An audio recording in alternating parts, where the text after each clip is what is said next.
Kung saan nadapa, ay doon tumayo. Kasabihan ng matatanda na ang kahulugan, kung saan ka nabigo, doon ka magtagumpay. Kung saan ka nagkasala, doon ka mapatawad. Kung nadapa sa paanan ng isang puno, paano tatayo? Sa kasaysayan, may 2 punong naging saksi sa pinakamadramang pagkadapa at pagtayo ng sangkatauhan. 2 puno. Panginoon, turuan niyo po kami na maunawa ang talinghaga ng mga puno sa kasaysayan. Buksan niyo po ang aming isip, papagliwanagan, at akayin kami sa makabuluhang application ng mga leksyon mula sa mga punong ito. Dalangin namin ang lahat sa pangalan ng iyong anak na si Jesus. Luke 23:33-46. Sa pagpapako kay Jesus sa krus, sa bundok ng Kalbaryo. Nang dumating sila sa isang bundok, ipinako nila si Jesus sa krus. Sinabi ni Jesus, Ama, patawarin mo sila sapagkat hindi nila nalalaman ang kanilang ginagawa. Tinuya siya ng mga tao, ng mga kawal, maging ng isa sa 2 nakapako sa kanyang magkabilang tabi. Ngunit pinagsabihan naman ito ng kanyang kasama, ang taong ito, meaning Jesus, ang taong ito ay walang ginawang masama. At sinabi pa nito, Jesus, alalahanin mo ako kapag naghari ka na. Sumagot si Jesus, sinasabi ko sa iyo, isasama kitang ngayon sa paraiso. Nagdilim sa buong lupain. Nawala ng liwanag ang araw at ang tabing ng templo'y napunit sa gitna. Sumigaw ng malakas si Jesus, Ama, sa mga kamay mo'y ipinagkakatiwala ko ang aking espiritu. At pagkasabi nito, nalagot ang kanyang hininga. Dahil drama, itong ating sobrang pinag-uusapan na ito, language ng teatro ang ating gawing guide sa pag-discuss. Let's look at the stage. It's a hill, Golgotha, Kalbaryo. In the center stage of that stage is the cross. Nandun ang heaviest drama na nagaganap. Interestingly, the cross was originally called a tree. In the language of the New Testament, in the language that was used in writing even, the word tree was used. But in the English translations later, and in the other translations based on the English translations, ginamit yung word na cross. Pero yung word na cross, hindi mo yun makikita sa original writings ng New Testament. Ang sabi, tree. Acts 5:30, you killed Jesus by hanging him on a tree. And the Greek rendition is there, meaning wood or tree. Kung bakit tin-translate sa cross, ewan. Kaya dapat buklatin natin yung original language. Tree. The action on that stage was Jesus forgiving his killers. Huwag tayong malito sa action na malibang tayo na ang tingnan ay yung dugo, yung sakit, yung pain, yung pako. The true meaningful action there, happening on that stage and on that center stage, the tree, was Jesus forgiving his killers. The tree is the spot, the center, where forgiveness is granted. At yun ang talagang laman ng drama. Sa paanan ng krus, itinayo at ibinangon ang nadapa. Ang nadapa ay isang katauhan, and in this scene represented by the people who were mocking Jesus, the soldiers who were torturing him and mocking him, and his fellow person na kinukrucify na nga nanlilibak pa. In this scene, sa eksenang ito, forgiven men, soldiers, criminals, crowds, sila yung tinutukoy na forgive them, for they know not what they do. Lahat sila bulag, ligaw, hindi nila alam ang kanilang ginagawa. At kasama tayo sa them na yan. Nandun tayo sa dramang ito. Kasali tayo sa pinapatawad. Kasali tayo sa pinapawalang sala. Kasali tayo sa ibinabangon sa paanan ng punong ito. And the character, the central theme is the innocence of Jesus. Sabi nung isang nakapako, this man has done nothing wrong. Contrast yan ng isang character somewhere back in time na may guilt at nadapa sa paanan ng isa pang puno na pupuntahan natin maya-maya. The resolution, kumbaga sa drama, the promise of paradise. Ano ang hinantungan ng dramang ito? Ano ang naging magandang wakas nito o pangakong wakas? Sabi ni Jesus, ngayon din, today, isasama kita sa paraiso. Bakit paradise? Immediately, kung malikot ang ating guni-guni, the paradise there alludes to the lost Garden of Eden, which was called paradise. So sinasabi ni Jesus, ngayon din, sa araw ding ito, ibabalik kita sa nawalang halamanan ng Eden. Ibabalik kita sa garden at ibabalik kita sa puno na ngayon ay represented ng punong aking kinapapakuan. Ang ganda-ganda ng mga imagery. Hindi pwedeng man-made lang yung kwento. And the paradise there is not only the future. Sabi niya, dadaling kita sa paraiso. Kasi ang pagdadala sa paradise na yon must go back to the past. Sa paradise that was lost so that it could be regained. Paradise lost, paradise gained. So pag sinabi ni Jesus, dadaling kita sa paraiso, ibabalik din kita doon sa paraisong nawala. At doon ire-replay natin ang kwento at i-correct natin ang nagkamaling pangyayari doon para maging bago ang ending. At hindi lang kita dadalhin sa future, hindi lang kita dadalhin sa past, magiging present din, ongoing present, perfect present tense, or present perfect tense, ang paraiso na ito na ibibigay ko sa iyo. Very interesting. May dalawang puno ng buhay na mainly pag-uusapan natin. Pero picture in your mind muna, para walang lituhan, 3 puno. Titigan nyo to, tandaan dahil magpapabalik-balik tayo dito sa kwento. Puno A, not puno 1, ha? A is the tree of the knowledge of good and evil. Sa punong yan, nadapa si Adan at Eva. Dahil kinain nila. Then there is a puno, truly number 1, the tree of eternal life. Hindi nila yan nakain. Pinagbawalan sila dahil kinain nila yung bunga ng tree A. Okay, A, tapos 1. Okay, malito. Dahil merong tree number 2. Yung tinawag sa New Testament na tree na cross.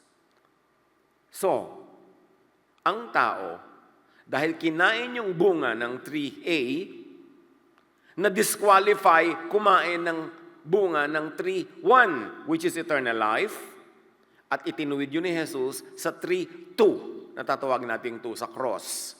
Binawi niya ang pagkakamali sa tree A, pinatawad niya ang pagkakamali sa 3A, represented by the people present on the stage of crucifixion, at yung 3-2 ang naging daan para bumalik sa paradise at ibalik ang chance ng taong kainin ang bunga ng 3-1. Understood? Malinaw ba? Baka mamaya malilito-lito pa kayo. 3 puno lang yan. Daliri nyo, 3A, 3-1, 3-2. Balik-balikan nyo lang. Now, by the act of Adam, At the tree of the knowledge of good and evil, the way to the tree of life was closed. Do we follow? By the act of Adam, at the tree of the knowledge of good and evil, which is 3a, the way to the tree of life, 3:1, was closed. Through the act of Jesus, forgiving, at the tree of Calvary, puno 2, the way to the tree of life, puno 1, is opened again. That is the theology of the entire Scripture, na nasa 3 puno ang susi para maunawa. It explains the ministry of Jesus and what was accomplished on that stage, on that center stage, on the cross at the Calvary, which is also a garden, because that cross is in a garden also, na nandun yung libingan, yung garden tomb, nakatabi lang. So bumalik din sa garden. Kung nagsimula sa Garden of Eden, nagwakas sa garden tomb, kung saan bumangon si Jesus matapos siyang namatay sa puno number 2. So it was a back to paradise lost, paradise regained, journeys sa paanan ng 3 puno. Yan ang buong kasaysayan ng redemption. Now, what was the turning point? Doon sa drama sa entablado na si Jesus ay namatay, there was cosmic disturbance. Darkness falls. The temple veil is torn. The old barrier is being removed. Yung veil ay harang yan sa Holy of Holies. Imagine nyo, ang tambladong ito, kung ito yung Holy of Holies, pero merong makapal na kortina sa pagitan natin na nakatakip sa buong entablado kasi ang mga tao hindi pwedeng lumipat sa kabila. Pero yung kortinang yon na pilas mula taas hanggang baba nung namatay si Jesus, tinanggal ang harang to the symbolic presence of the Most High. Ibig sabihin, wala nang harang. The story moves from death toward redemption. At ganyan ang pag-unawa sa Holy Week, ganyan ang pag-unawa sa Lenten season, sa krus at sa lahat ng kwentong may kinalaman dito. Now, what was the climax? The final breath. Jesus commits his spirit to the Father and dies on the tree. Now, the apostles, remember, called the cross a tree. 1 Peter 2:24, he himself bore our sins in his body on the tree. Kung nagkasala ang tao sa 3a, kinain nila yung forbidden fruit. Binayaran ni Jesus sa 3:2 ang pagkakasala. Nagpatawad siya sa 3:2 para madala niya uli ang tao pabalik sa 3:1, the tree of life. So the focus really of the story and the fulcrum of it all is the tree. This raises a question, why a tree? At binigyan natin yung pahiwatig kanina, ngayon linawin natin. Flashback ang kwento. Kumbaga sa entablado, kumbaga sa film, flashback. The tree in the garden. Genesis 2:8-9, God planted Eden and placed the man there. In the middle of the garden, the tree of life, tree number 1. 3 lang na eh. So, tree of life is tree number 1. And the tree of knowledge of good and evil, 3a. Okay, 85. So, ang sinabi dito sa mga tao, don't eat from tree A. Huwag na huwag niyong gagawin yan. On the day you do it, you will die. Or death will overshadow you. You will not have eternal life. You will have only earthly life. And after that, tapos na. Dead ka na. Genesis 3:1-7, the serpent questions God's command, denies the warning, and the woman begins to desire the fruit. Alam na natin yung kwento. She took some and ate it. She also gave some to her husband, who was with her, and he ate it. Lundag sa Genesis 3:22-24, nung nabatid na ginawa nila ang hindi dapat gawin. And the Lord God said, the man must not be allowed to take also from the tree of life. Tree number 1. Di pa sure yung iba. The man must not be allowed to take also from the tree of life. Ibig sabihin, nakapitas na siya sa tree A. Hindi na siya dapat payagang pumitas sa tree 1. Dahil, pag napitas na yan, he will live forever. It must not happen. The man must not be allowed to take also from the tree of life and eat and live forever. Hindi siya pwede mag-live forever in a fallen state, in a disobedient mode. So, dapat hindi siya makakain sa tree number 1. So, the Lord God banished him, pinalayas. He placed cherubim or angel and a flaming sword flashing back and forth to guard the way to the tree of life. Nagkaroon ng harang from the tree na symbolize ng kortinang harang para hindi ka makalapit sa Holy of Holies. Kortinang napilas nung namatay si Jesus. Ibig sabihin, tinanggal yung harang. 2 trees stood in the garden, 1 and A. Humanity chose the wrong tree, A. That single act changed the direction of human history. Cosmic ang effect. Universal. Kaya nung namatay si Jesus, cosmic din ang drama. Nag-blackout sa buong kapaligiran. Napilas ang takip sa templo. Nabiyak ang mga libingan, naglabasan ang mga patay, at nabuhay. Yun ang mga drama noon, nung si Jesus ay namatay sa krus. But back to the tree, dahil kinain nila yung bunga ng tree A, access to life was lost. Humanity was driven out. Human life now moves under the shadow of death. Doon ang dapa. Dumapa ang tao sa paanan ng tree A. But the story of the Bible does not end with the way to the tree of life guarded and closed. Hindi yun ang ending ng kwento. Will an angel always prevent man from approaching the tree of life? Of course not. The barrier must be broken. The way back to life must be restored. But who will open the way to the tree of life? God sends Jesus. The cross was not only an execution tree, it was the tree where the way back to life began to open.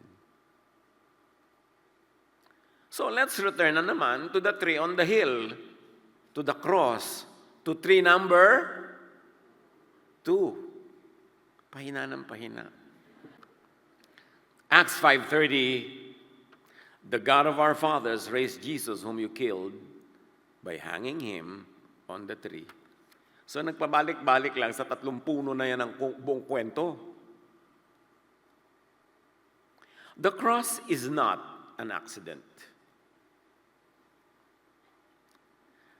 The tree at Calvary answers the tree in Eden. And the first tree of knowledge of good and evil, doon ay life was lost. At the second tree of Calvary, life was restored. The Bible begins with the garden. The story of the Bible therefore moves from garden to the hill of Golgotha to the Garden of Eden again. A full circle. In that garden stood 2 trees. Garden ng Eden ang pinag-uusapan natin, ha? Humanity chose the wrong tree. And because of the choice, the way to the tree of life was closed. Mabuti nang inuulit-ulit natin for review. Yun lang ang 1, 2, 3. Hindi pa matandaan eh. In that garden, an angel stood guard, nakaharang, so that humanity could not return. But the story seemed finished. In another time, another tree appears. Not in a peaceful garden, but on a hill full of tension, Calvary. Jesus is lifted up on that cross, on that tree. At the first tree of knowledge, humanity reached out its hand and took. Sa puno A, tao ang umabot at kumuha ng bunga. Wrong. So sa second tree, at the cross, tree number 2, God reaches out His hand and gives. Ganda ng contrast. Tao pumitas. Then, Diyos ang nag-abot. Magkaibang puno ang pinitasan. At the first tree, life was lost. At the second, it is restored. And the story of the angels appears again. In the first garden, an angel stood guard to prevent humanity from reaching the tree of life. But on the morning of the resurrection, the story moves to another garden, the garden tomb, where an angel appears again. Remember, anghel ang nagbukas ng libingan. Kung anghel ang nagsara ng daan patungo sa tree of life, now anghel ang nagbukas para makalabas yung life, si Jesus, binuksan niya ang muling ang daan patungo sa tree of life. This time, the angel is not guarding the way. The angel rolls the stone away to open the tomb, to open the way. For Jesus to come out and for people to approach Jesus. The angel does not block the way this time. And the angel announces it. He is not here. He is risen. Now, the guarded Garden of Eden is answered by the open garden of the resurrection. Mirror images. 2 trees, 2 gardens, 2 angels, 2 men, the first and the last Adam. Adam the human and Jesus the man from God. What were the directions of the movements? Fall and then rise. The movements were to take and then to receive. And the destinies, death and life. Napakaganda. Sabi na anghel, He is risen, He is not here. Huwag nang hanapin pa si Jesus sa libingan. Huwag nang hanapin ang Diyos sa loob ng kabanal-banalang lugar ng templo dahil bukas na at lumabas na nga si Jesus sa libingang yon. God is not in temples of stone because the temple of God is now His people. You are the temple of the living God. Yun ang ibig sabihin ng binuksan ng kortina. Hindi ko na kailangan lumapit doon, magdala ng mga offering, manikluhod at magpadaan sa mga priest doon. No, wala na noon dahil ang templo ng Diyos ay ang puso ng mananampalataya na. Inilapit ang kalangitan. In fact, itinahan sa kalooban ng mga mananampalataya. You are now the temple of the Holy Spirit. What was the final call in that kwento? John 10:28. Sabi ni Jesus, I give them eternal life and they shall never perish. Na-delete, nabura yung sabi sa Genesis na you will die. Ang sabi na ngayon ni Jesus, no, you will never perish. So sabi ni Jesus, I give them eternal life. Any thinking person will have to ask this next logical question, how to receive eternal life. John 11:25, Jesus said to her, I am the resurrection and the life. The one who believes in me will live even though they die. Even though they physically die, they will live spiritually. The one who believes in me will live beyond physical death. sa kabilang buhay, may buhay pang muli. So believe in Jesus, His person, teachings, and deeds. Dahil sabi niya, if you believe in me, you will not die. John 1:12, yet to all who did receive Him, to those who believed in His name, He gave the right to become children of God. Therefore, to share in eternal life. Kasi syempre, if the Father has eternal life and you have become a child of the Father, edi ikaw may eternal life din. Because now you are family. He gave the right to become children of God.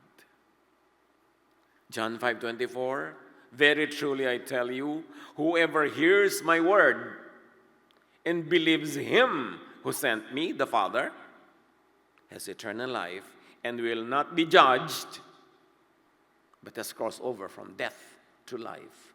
Na-delete uli yung, on the day that you eat of it, you will die. That judgment is now deleted. Now, some find Jesus' words in John too abstract. Masyadong matalinghaga. Para ba may intindihan yan? How do you bring the cookie to the lower shelves so everyone can reach the difficult teaching? Now, interestingly, Jesus Himself made them very practical. Matthew 19:16-22, sa mga nagtatanong pa hanggang ngayon, paano ba naniniwala kay Jesus? How do you have eternal life? A man came up to Jesus and asked, Teacher, what good thing must I do to get eternal life? In-specify na nung tao, what should I do? Huwag na yung what should I think of? Ano mga philosophies, ideas, and theologies ang dapat kong bunuin? Sabi na niya, what should I do? Practical terms, tell me, 1, 2, 3, 4, 5. How can I have eternal life? At kung question nyo yan, pakinggan nyo sagot ni Jesus. Jesus replied, if you want to enter life, keep the commandments. Which ones? He inquired. Dahil marami Ang dami-dami. So sabi niya, which ones? Jesus replied. Actually, Jesus narrowed down the list. Which commandments should you obey to enter eternal life? Sabi ni Jesus, you shall not murder. Check. You shall not commit adultery. Check. You shall not steal. Check. You shall not give false testimony. Honor your father and mother, and love your neighbor as yourself. Check. Lahat ito ang ibig sabihin lang naman, love people. Huwag kang gumawa ng mali sa kapwa, huwag mo silang saktan, huwag mo silang sirain, at mahalin mo sila, maging matapat ka, maging maibigin, maging supportive. Sabi ng tao, all of this I have kept. The young man said, what do I still lack? So on the surface, parang nagagawa naman niya. Sabi niya, may kulang pa ba ako? Jesus answered, if you want to be perfect, go. Sell your possessions and give to the poor.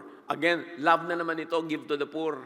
Kasi lalo-lalo ng panahon ni Jesus, 99% ng mga tao poor, very poor, dukha, maralita, salat, gutom. Sabi niya, if you want to be perfect, sell your possessions, sobra-sobra naman yan, give them to the poor, and you will have treasure in heaven. Then come, ito yung bumagsak na bomb, follow me. To follow me is not only directional, napatugo kong north, magpunta ka rin north. No. Do what I do it in the method that I do it from the heart, from the spirit of why I do it. In other words, ano bang ginagawa ni Jesus all His life? Love people, feed people, heal, forgive, cleanse, include, sinasali, restore. Sabi niya, follow me in doing these things. When the young man heard this, he went away sad because he had great wealth. Sayang naman. Dami-dami. So, nagtanong siya, pero yung sagot, mukhang hindi niya gagawin. Pero hindi naman natin alam kung sa hinaba-haba ng buhay pang nalalabi sa kanya, ginawa niya, hindi lang nakalagay sa kwento. Pero tayo, alam natin yung sabi ni Jesus, gawin natin. Kasi hawak natin yung buhay at oras natin, gawin natin. How to have eternal life daw, sabi ni Jesus, keep the commandments that Jesus listed. Hindi lahat, ang dami-dami nun. Kaya nga ang sabi, which ones? Kaya pinili na ni Jesus, eto, huwag ka na malito, ito ang gawin mo. Live a life of righteousness and love, and you will have eternal life. Walang pinrescribe siyang sekta o relihiyon. Walang ipinrescribe si Jesus na ritual o dasal. Wala. Sabi niya, follow me. Do this. Then Jesus goes deeper. One thing you lack, come, follow me. Don't only hear my words and believe my words. Do them. And you will have eternal life. Huwag tayong pagulo sa sinagot ng relihiyon in the last 2,000 years kung paano magkakaroon ng eternal life. Balikan natin si Jesus sa simpleng usapang ito dahil sinimplify niya how. Mahirap itong sundin. Kaya minsan, hinahanap natin yung mas madaling formula ng religion. Pray this formula prayer, do this ritual, join this group, at yun na, okay ka na. Yung kasi ang madaling simplify yan eh. Pero yun ba ang sagot ni Jesus? No. So piliin natin kung kanino natin kinukuha yung sagot, how to have eternal life. As we receive eternal life, treat earthly life as a gift. Ito yung cambio ng kwento. Yes, eternal life. I-secure natin yan. Pero hindi lang tayo dapat yan nakatuon kasi meron pang earthly life. Dapat din nating pansinin at pagtuunan yung earthly life kasi gift yon ng Diyos. Life is not an accident. Your breath, your days, your abilities are gifts. Do not waste earthly life. Huwag i-fast forward tong earthly life para lang ang nakamulaga ka lang sa kabilang buhay. Nandito ka pa sa buhay na ito. And it is a gift of God to you. And you must also give this life to others. Now, do not rush past the obsession with the next life. Kasi marami mga religious sensibilities, puro, palampasin mo itong buhay na ito, magtiis ka na lang, sa langit ka na lang bumawi. Puro ganon. Puro pagtitiis, pagdurusa ang itinuturo. Hindi nang turo ni Jesus. O nagugutom ang mga tao, pakainin. Now. May sakit ito, kahit Sabat, pagalingin na. Now. Itong babaeng ito, babatuhin na. Pigilin ang batuhang ito. Now. Hirap na hirap yung mga tao. Tulungan na sila. Now. So dapat, ang true spirituality does not only focus on the next life, but also we become good custodians of this life now. Live it well. Minimize pain. Meron tayong power, meron tayong influence, meron tayong tools, resources to minimize pain. Our pain and the pain of others. Kung may ibinibigay sa iyo ang Diyos na resources, pagkain, pera, gamot, oras, lakas, talent, gamitin mo yan to minimize pain of others. Maximize joy, including pleasure. Always add joy to people's lives. Add joy to yours. And then do the most good. Saan man mangyari na malagotan tayo ng earthly breath, you have done a good job. Let life become meaningful, grateful, and generous. Seek the life that God reveals in Jesus. Giving, forgiving, sharing, restoring, understanding, loving. And when you find it, this life in Jesus, do not keep the way to yourself. Show others the way. Not by preaching or talking only, but by walking the walk. By walking the talk. By loving. How you love people shows your true theology. And how you view God will always shape how you treat others. If the God you know is a loving God, you'll be loving.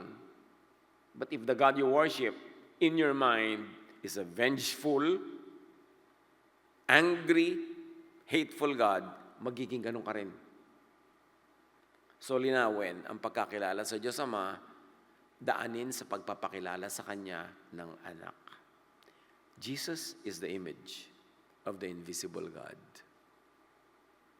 The God that is not seen is seen through Jesus. Jesus turns faith into mercy, truth, humility, and life. Jesus does not turn faith into theology only. Jesus turns faith into love, into action. So let and help others find and follow that life. The voice of Jesus still says, I am the resurrection and the life.